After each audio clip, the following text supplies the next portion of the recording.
Queridos irmãos, queridas irmãs, que a paz do Divino Mestre Jesus esteja conosco.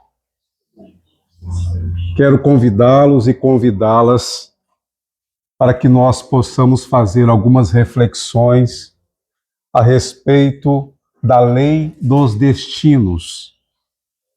Outro dia, conversando com uma amiga, ela disse que provavelmente no passado, em outras existências, ela tenha tido experiências negativas. Embora aqui nós estamos nos referindo ao fato com uma certa delicadeza, porque ela usou um adjetivo que eu não vou aqui replicar, mas os senhores e as senhoras já podem imaginar. Quando alguém quer recordar-se das reencarnações pretéritas, às vezes pode estar iludido de que tenha sido alguém com proeminência na sociedade, o luminar da intelectualidade, alguém que se projetou como um ser celestial, impecável, porque essa visão ela é inerente à nossa vaidade pessoal, quando já não somos aí, neste sentido, evangelizados. Mas nos perdemos por conta do orgulho, do egoísmo, enfim, dos sentimentos contrários ao que o Divino Mestre Jesus representa como expoente para todos nós. Porque em Jesus nós temos o modelo e guia para seguirmos. Mas no passado, nós errávamos mais, justamente porque éramos mais ignorantes. Com o advento da doutrina espírita, que consideramos o Consolador prometido, nós já temos o entendimento de onde viemos, por que estamos aqui e para onde iremos. Às vezes alguém se refere à própria vida dizendo: o que eu fiz a Deus para merecer isso? Ora, meu irmão, minha irmã, a Deus você não fez nada, mas com certeza para você, para os seus semelhantes. Porque nós vamos construindo o nosso destino através dos nossos pensamentos, palavras e ações. Nós iremos colher exatamente o que semeamos. Por isso é importante que nós meditemos a respeito do que nós estamos fazendo, dos talentos que o Senhor nos confiou. Porque tudo que temos é empréstimo de Deus. Tudo que nos pertence é o Senhor que está confiando a nós. Porque, na verdade, segundo Emmanuel, através do médium Francisco Cândido Xavier, o único bem que nos pertence de fato é a nossa alma. Essa é nossa. Deus deu a nós a nossa alma. Somos seres imortais. Viveremos para sempre. Ou mais, o restante, tudo que nos circunda, tudo que temos à nossa disposição, Deus nos deu temporariamente e Ele retira quando lhe aprouver. Mas não pensemos que Deus haja sem considerar a nossa idade evolutiva. Cada um de nós aqui foi criado num momento. Cada um de nós aqui tem mais ou menos reencarnações. Por exemplo, uns reencarnaram mais do que os outros. Espíritos perfeitos, estes espíritos já passaram por todas as reencarnações que nós podemos chamar de materiais.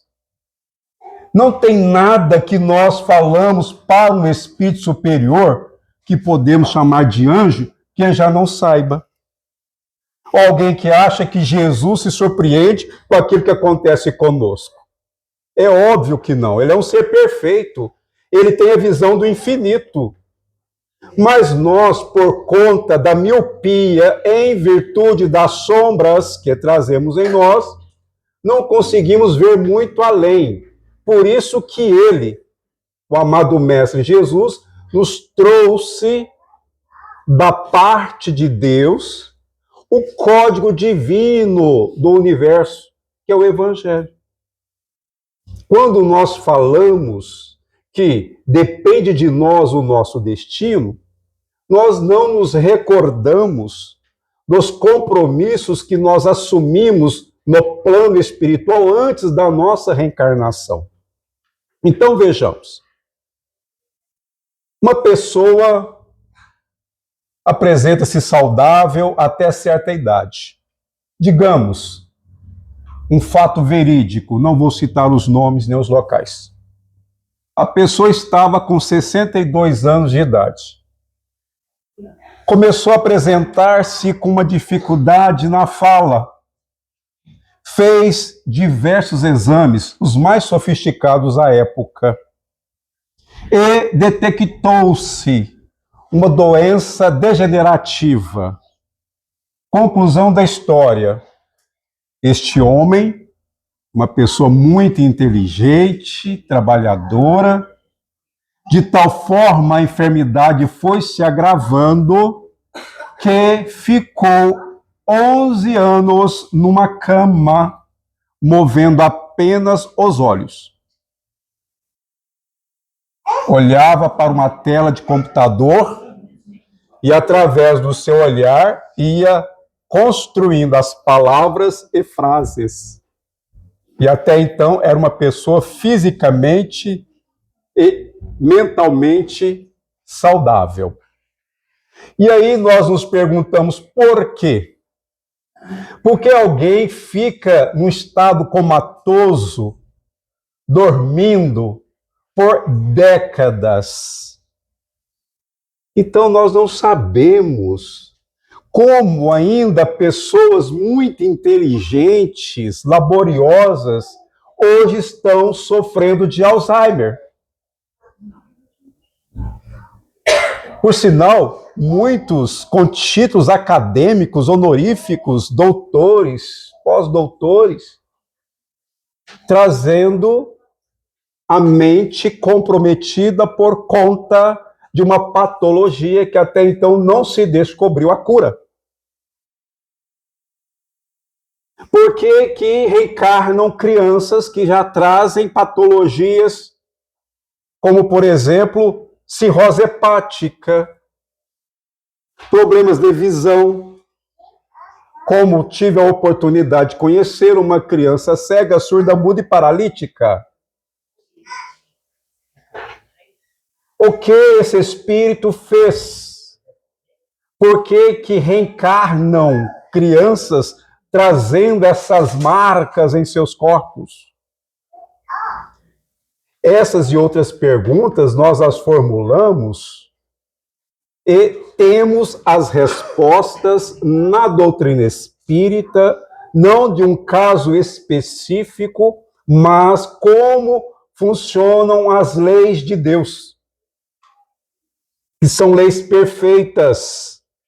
Deus não erra, jamais. E ele é misericordioso, todo misericordioso. Tanto que a sua misericórdia vem antes da sua justiça. Mas vamos aqui narrar, e eu peço licença, resumidamente, alguns casos verídicos que ilustram um pouco o nosso entendimento a respeito da lei de causa e efeito ou da lei dos destinos. Na Espanha, no século XIX, viveu uma médium extraordinária que deu uma contribuição significativa ao espiritismo na época. Amália Domingo Soler. E ela publicou uma obra chamada Reencarnação e Vida. E neste livro, ela tem muitos relatos que elucidam questões espirituais que intrigavam os seus correspondentes, as pessoas que lhe escreviam. E aí nós, às vezes, nos deparamos com notícias que nos deixam até perplexos, como, por exemplo, um acidente. Alguém jovem sofre um acidente automobilístico ou de motocicleta, um acidente doméstico e desencarna. Às vezes a pessoa estava no auge da vida, estava muito bem, feliz, realizada e tem um acidente. Uma mãe escreveu para a senhora Amália, e contou-lhe que ela tinha uma filha chamada Heloísa. E sua filha foi escolhida para ser a rainha de festejos populares lá na Espanha. Acontece que Heloísa estava muito feliz e ela colocou a sua melhor roupa, colocou as suas melhores joias, enfeitou-se, usou relíquias religiosas e a sua mãe ficou até um tanto quanto preocupada porque ela perguntou-lhe: eu nunca vi preparar-se assim para ir ao teatro, ao cassino, mas mamãe, e ela disse que seria rainha daquelas festas. Então, como eu estou falando do século XIX, elas ocuparam uma charrete e foram até uma localidade próxima para fazer algumas compras. E no caminho, elas chegaram próximo a uma encruzilhada de uma estrada com uma linha férrea. Estava chovendo muito. Então, essa senhora, ao perceber que o trem estava aproximando-se, ela falou para o cocheiro: pare. Mas Heloísa disse: não, mamãe, não, mamãe. E naquele momento, o trem colidiu-se com a charrete. E Heloísa desencarnou imediatamente. Sobreviveram a mãe e o cocheiro. Então ela ficou tão intrigada porque sua filha estava tão feliz, ela queria saber dos espíritos por que que ela desencarnou daquela forma. Não era justo. E aí vai um adendo. Não é pertinente, não é normal quando a mãe faz essa pergunta, por quê? Sim, claro. Segundo o próprio Chico Xavier, não há dor maior do que da mãe que separa-se do seu filho através da desencarnação. Mas, graças a Deus, nós sabemos que essa separação é só fisicamente, porque os filhos desencarnados estão mais próximos ainda dos seus pais do que antes. Eles continuam vivos, continuam no plano espiritual. E chegará um tempo em que se reencontrarão. Muito bem, prossigamos. Então, a médium Amália perguntou aos espíritos sobre aquele caso relacionado a Heloísa.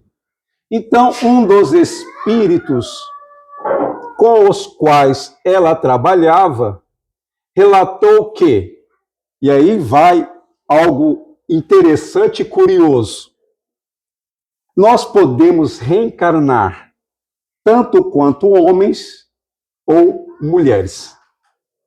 Às vezes nós podemos reencarnar no sexo oposto ao qual estamos na atualidade.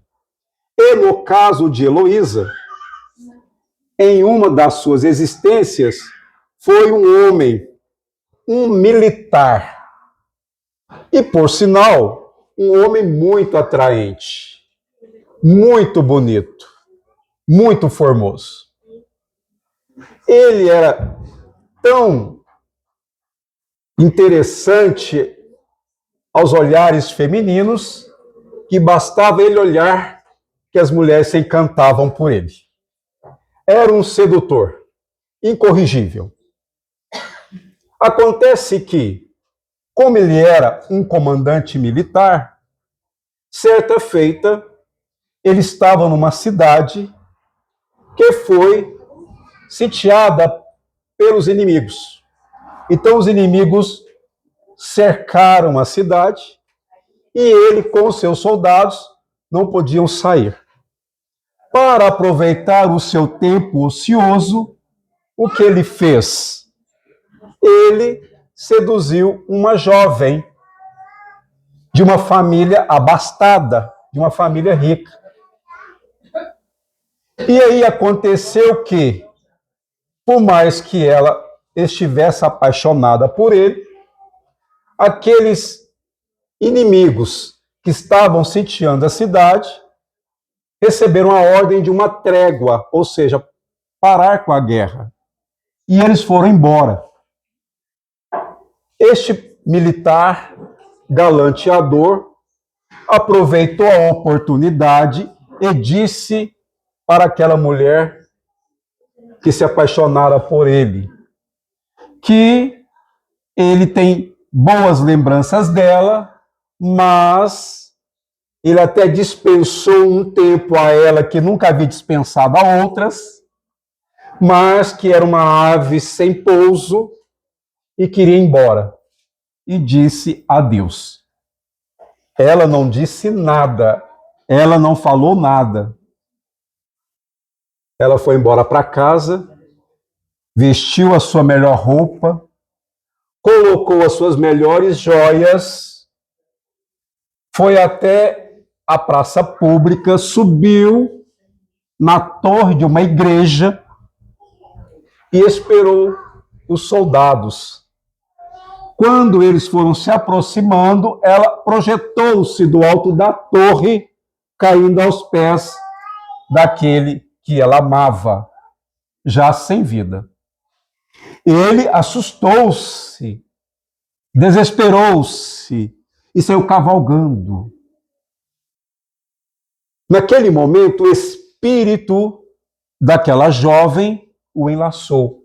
E ele cavalgando, desesperado, sentindo imediatamente o remorso, ela com ele.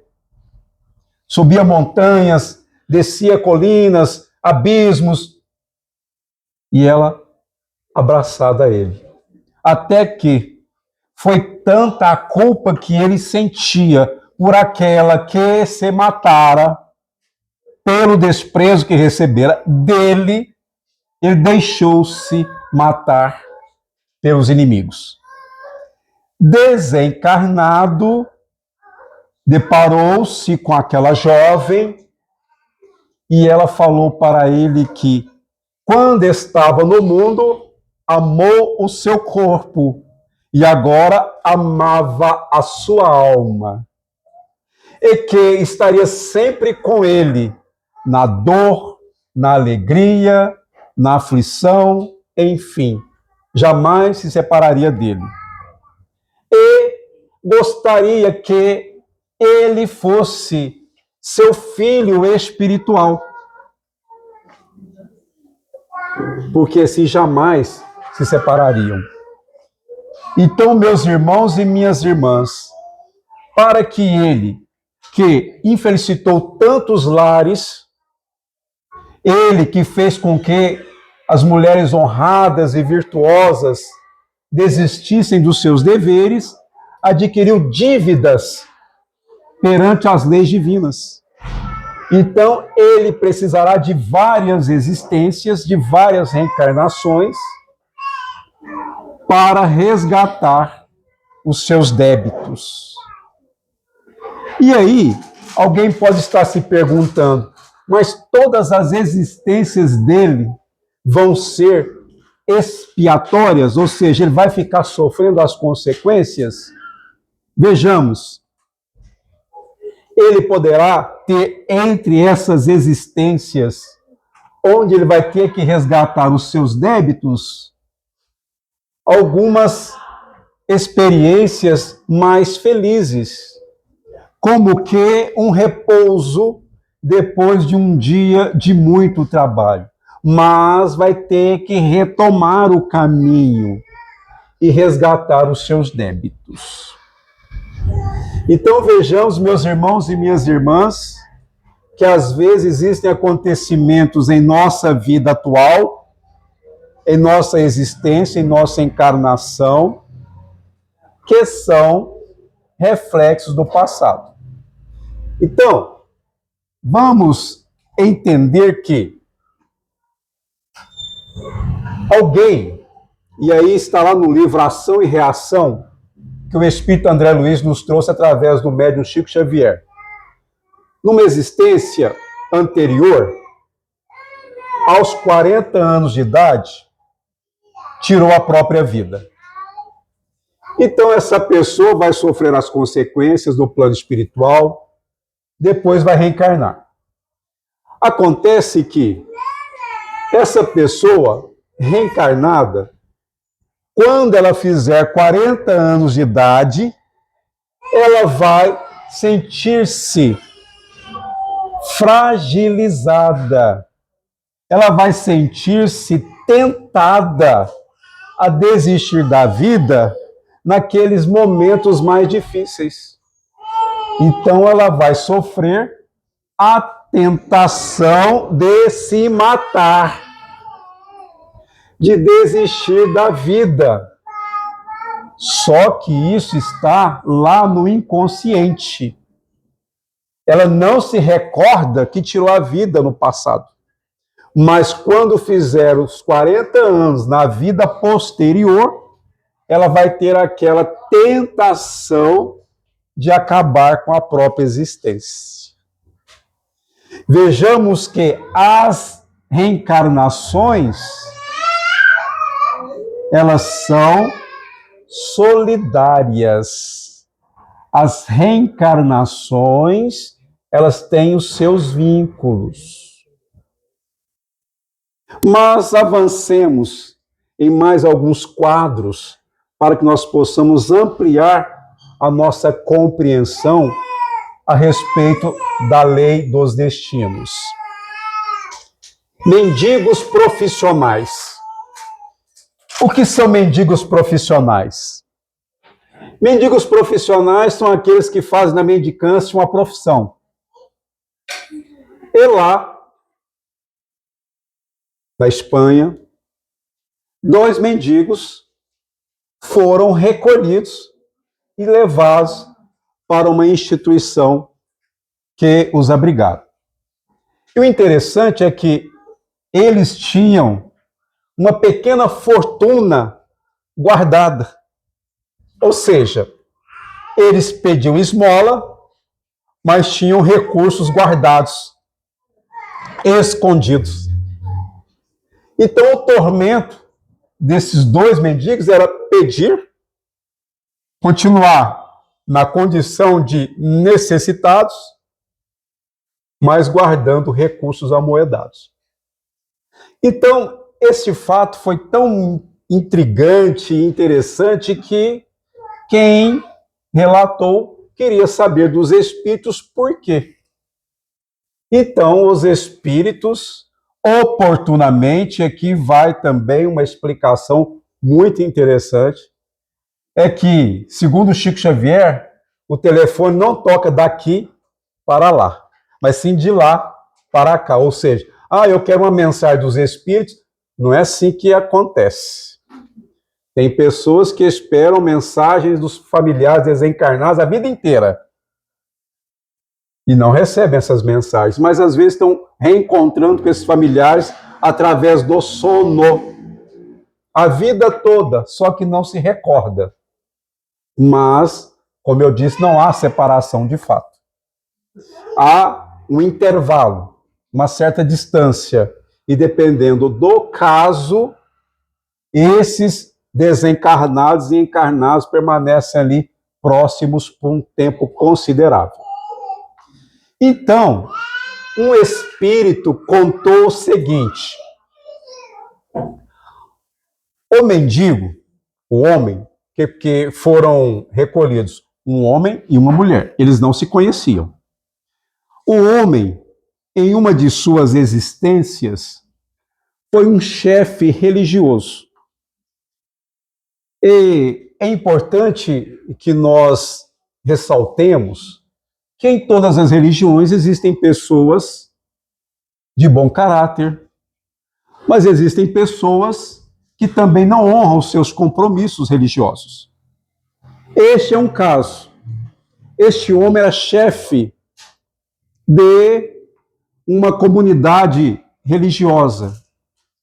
Então, ele usurpava as pessoas da região, cobrando valores exorbitantes. Esses valores, de tal forma, eram expressivos que ele se tornou o açoite daquelas pessoas. E ele dizia: quem não contribuir, vai para o inferno. E quem colaborar com a igreja, vai para o céu. E os trabalhadores, as pessoas simples daquela região, com medo do inferno, querendo ir para o céu, pagavam seus tributos para aquele prior, o chefe religioso. Ele desencarnou e, desencarnado, chegou no plano espiritual sem bem algum, em trevas, sofrendo as consequências na consciência do mal que fizera. Porque é na consciência que nós encontramos a condenação ou a absolvição daquilo que nós fizemos e que infringimos as leis divinas. Então, ele, quando ficou sabendo dos erros que ele praticou, ele assumiu o compromisso de reencarnar para resgatar os seus débitos. Então, ele teria várias reencarnações, passando pela miséria, passando por necessidades, e nunca satisfazer-se, como reflexos daquilo que ele fez com aquelas pessoas à época em que ele foi um chefe religioso. A mendiga, a mulher, o que ela fez? Ela era muito bela e conheceu um senhor de idade, e ele ficou encantado por ela. Ela aproveitou-se da atração que ela despertara naquele homem honrado, porém muito rico, mas riquíssimo. Ela o envolveu de tal forma que ele a pediu em casamento. Casaram-se e ele lhe confiara um dote fabuloso.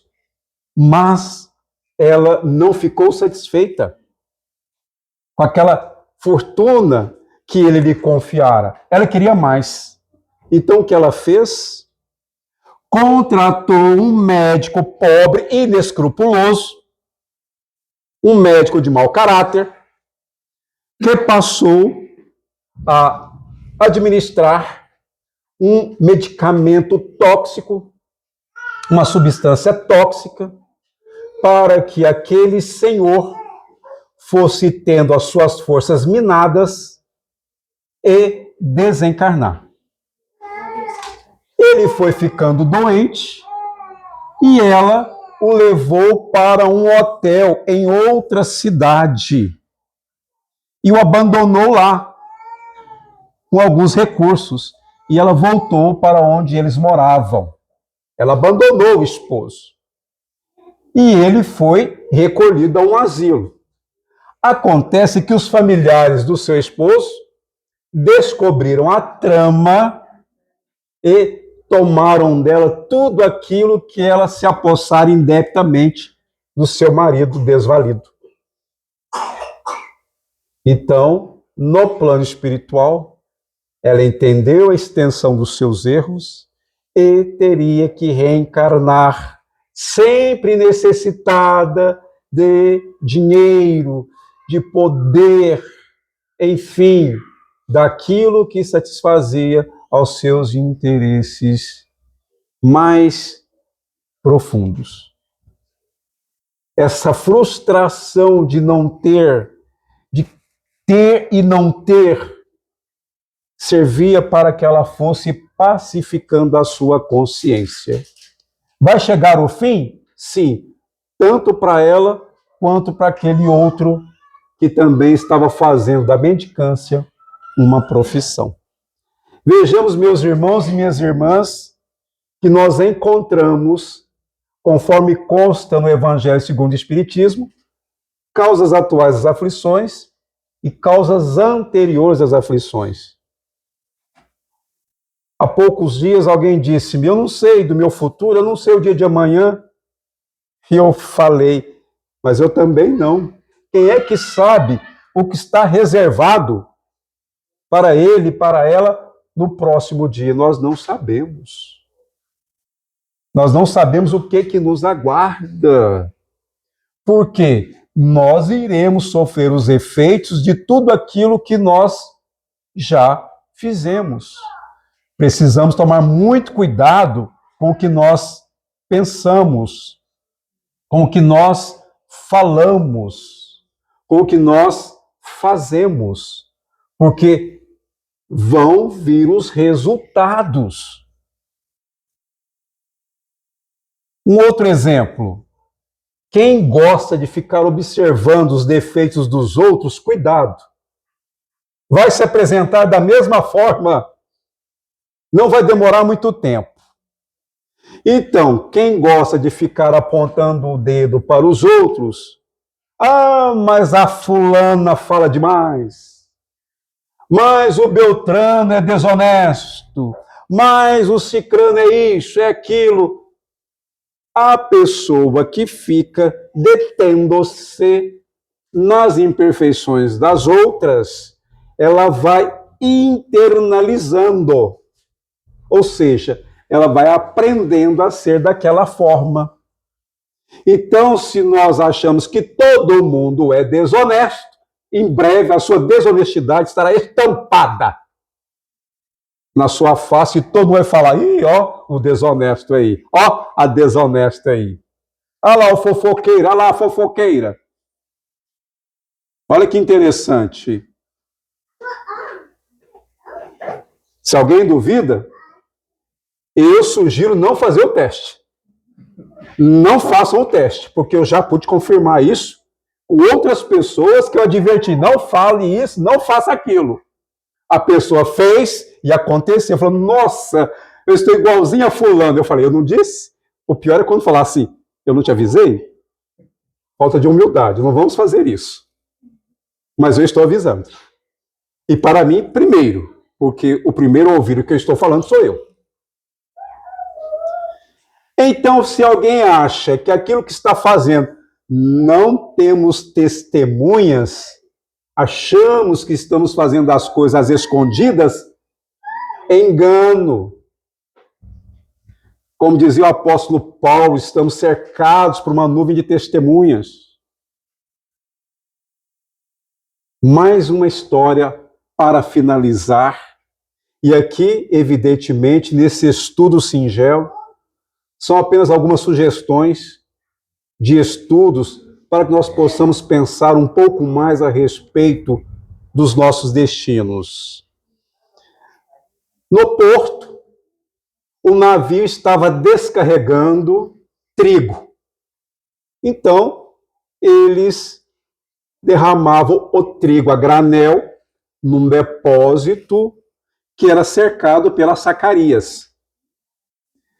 Nas escadas do porto estavam sentadas nos degraus a mãe e a filha. Próximo a elas estava um jovem de pé, aquecendo-se ao sol, porque estava frio aquele dia. E não imaginavam a tragédia que estava para acontecer. Porque em um determinado momento, aquela parede de Zacarias rompeu, e o trigo a granel, como uma avalanche, derramou sobre as duas mulheres. Com a gritaria dos trabalhadores próximos, eles pegaram pás, correram, tentando salvar aquelas mulheres. E o jovem que estava próximo sentiu a mão da irmã segurando a sua perna, mas naquele momento um saco de trigo caiu em seu peito, jogando-o para longe. Então, quando os trabalhadores tiraram o trigo de cima daquelas mulheres, elas já estavam sem vida. E deduziram, porque as bocas estavam abertas, cheias de trigo. Elas morreram afogadas, tentando respirar, inalaram e engoliram trigo. E aí um dos trabalhadores olhou para aquelas mulheres mortas e disse: quantos trabalhadores desempregados do porto, morrendo de fome, e essas duas morrendo afogadas no mar de trigo. Então, essa tragédia foi noticiada no jornal da época e queriam saber da médium por que aquelas mulheres tiveram aquele destino. Oportunamente, um espírito explicou que aquelas duas mulheres, em uma de suas existências, foram chefes religiosos. E foram chefes religiosos responsáveis por cobrarem dízimos. Então, dois moradores daquela região, que eram irmãos, moravam juntos porque suas esposas e filhos desencarnaram, chamados João e Paulo, foram cobrados pelos representantes da igreja. E eles falaram que era um absurdo, que eles não pagariam, porque as terras em que eles trabalhavam estavam embargadas pelos credores. E que a igreja, ao invés de cobrar dos pobres, deveria ajudá-los. Mas foi numa época que a igreja tinha até os seus tribunais. E quem falasse a verdade poderia ser condenado à morte. E assim aconteceu com João e com Paulo. Eles foram amordaçados, foram aprisionados e, na prisão, negaram-lhes comida, alimentos. Eles desmaiavam de fraqueza, eles os despertavam, os alimentavam por um tempo e os deixavam muito tempo sem alimentos. E eles morreram de fome. Esses dois religiosos, eles, para ganharem mais recursos financeiros, deixaram a população daquela região passando por necessidades, porque pegaram o trigo que eles plantavam, vendia para os estrangeiros, e para que aquelas pessoas não morressem de fome, eles davam para elas trigo estragado. As pessoas que comiam o trigo estragado ficavam com doença, com a chamada peste, e desencarnavam. Então eles agora, no plano espiritual, perceberam que deixaram as pessoas morrerem de fome e que também foram responsáveis pelas mortes de muitas pessoas por conta do alimento. E aqueles dois espíritos reencarnariam várias existências para resgatarem os seus débitos. Aquelas duas mulheres morreram justamente resgatando os débitos que adquiriram. E alguém pode até pensar e perguntar, mas não é possível Será que antes da existência, antes da reencarnação, o espírito sabia do que lhe esperava? Ele escolheu aquelas provas? Sim, nós escolhemos as nossas provas. Os detalhes correm por nossa conta, mas os acontecimentos mais importantes, estes nós participamos. Os espíritos superiores que se responsabilizam por nós, eles ajudam-nos neste programa reencarnatório. Então, alguém estabelece, por exemplo, que em determinada idade vai ter uma enfermidade, como eu disse. Então, naquela idade vai ter uma doença, por mais que se cuide, por mais que seja alguém, está na moda falar fitness, por mais que seja um atleta, alguém comedido, disciplinado na alimentação, que se preserva, pode acontecer. E por que acontece? Está relacionada esta doença às questões kármicas. Quando se fala em karma, se fala em lei de causa e efeito. Estou sendo claro, meus irmãos e minhas irmãs? Agora, está difícil a nossa existência? As lutas estão desafiadoras. Tem hora que nós pensamos que, nossa, mas como a cruz está pesada. Agradeçamos a Deus, porque este é o nosso melhor momento. É o momento de nós nos aprimorarmos espiritualmente. É o momento de, diante das provações, nós colocarmos aí em teste a nossa fé, que é a confiança em Deus. Porque o Senhor não nos deixa entregues à própria sorte. Não. Nós não estamos entregues às aflições como quem não tivesse um Pai todo misericordioso, que só quer que nós sejamos felizes, mas essa felicidade é construída por nós através do nosso livre-arbítrio. E quanto mais evoluímos, mais amplia a nossa liberdade de ação. Mais conscientes, maiores as responsabilidades. Para aquele que não sabe para onde vai, dizem, qualquer caminho serve, não para nós que já temos as nossas consciências iluminadas pelo Evangelho de Jesus e pelos postulados espíritas. Somos espíritos criados para a felicidade eterna. E aqui só lembrando, já finalizando, que pedagogicamente o professor Allan Kardec ele classificou os mundos em 5 categorias: mundos primitivos, mundos de provas e expiações, mundos regenerados, mundos felizes, mundos divinos ou celestes. O nosso planeta Terra está na 2ª categoria. Segunda, um mundo de provas e expiações.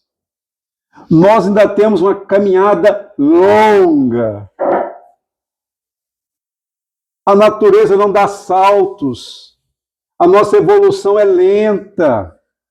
E aí, aqui, somos individualidades. No planeta Terra, estima-se que são cerca de 8 bilhões de habitantes encarnados. E um outro tanto desencarnados. Não existe uma pessoa com a digital igual a da outra. Somos seres únicos. E Deus nos ama infinitamente. Ele nos ama tanto, e aí lembrando o que está lá em o Novo Testamento. Deus amou o mundo de tal maneira que enviou o seu Filho unigênito para que todo aquele que nele crê não pereça, mas têm a vida eterna. Então, meus irmãos, minhas irmãs, somos os artífices da nossa própria perfeição. Um dia chegaremos lá. Mas, quando, diante das nossas dores, sentirmos-nos fragilizados, vamos recordar Jesus, que nada devia e que sofreu. Seus sofrimentos simbolizam para nós as nossas dores na evolução. Mas é a sua ressurreição. A sua ressurreição simboliza para nós a felicidade que nos aguarda no porvir. Gratidão, meus irmãos, gratidão, minhas irmãs, que Jesus nos abençoe, nos ampare, nos ilumine e que nós um dia possamos repetir com o apóstolo Paulo: já não sou eu quem vive, mas é o Cristo que vive em mim. Que o Senhor nos abençoe a todos. Obrigado.